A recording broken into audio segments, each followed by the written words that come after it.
പുതുവർഷത്തിലും ഒന്നിനൊന്ന് വ്യത്യസ്തമായ കഥാപാത്രങ്ങളുമായി മമ്മൂട്ടി വിസ്മയിപ്പിക്കുമ്പോൾ തമിഴകത്തു നിന്ന് പുറത്തുവരുന്ന പുതിയ വാർത്ത ആരാധകരെ ആവേശത്തിലാഴ്ത്തുകയാണ്.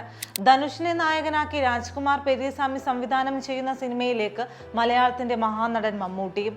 2019 റാം സംവിധാനം ചെയ്ത പേരൻപ് എന്ന സിനിമയ്ക്ക് ശേഷം മമ്മൂട്ടി വീണ്ടും ഒരു തമിഴ് സിനിമയുടെ ഭാഗമാകാൻ പോവുകയാണ്. അമർ എന്ന മെഗാ ഹിറ്റിന് ശേഷം രാജ്കുമാർ പെരിയസ്വാമി സംവിധാനം ചെയ്യുന്ന ചിത്രമാണിത്.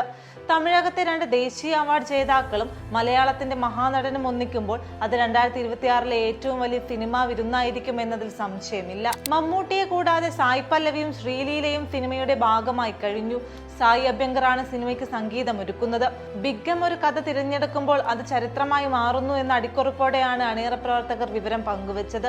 ചരിത്രത്തിൽ തിരുത്തലുകളും പുതിയ അധ്യായങ്ങളും കുറിക്കാൻ നിരവധി മമ്മൂട്ടി കഥാപാത്രങ്ങളാണ് അണിയറയിൽ ഒരുങ്ങുന്നത്. മമ്മൂട്ടിയും മോഹൻലാലും വർഷങ്ങൾക്ക് ശേഷം ഒന്നിക്കുന്ന മഹേഷ് നാരായണൻ ചിത്രം 2026 ഏറ്റവും വലിയ റിലീസുകളിൽ ഒന്നായിരിക്കും. മലയാളത്തിലെ മഹാനടന്മാർ ഒന്നിക്കുന്നതിനാൽ തന്നെ വലിയ പ്രതീക്ഷകളുള്ള ചിത്രങ്ങളിൽ ഒന്നാണ് പേട്രിയറ്റ്.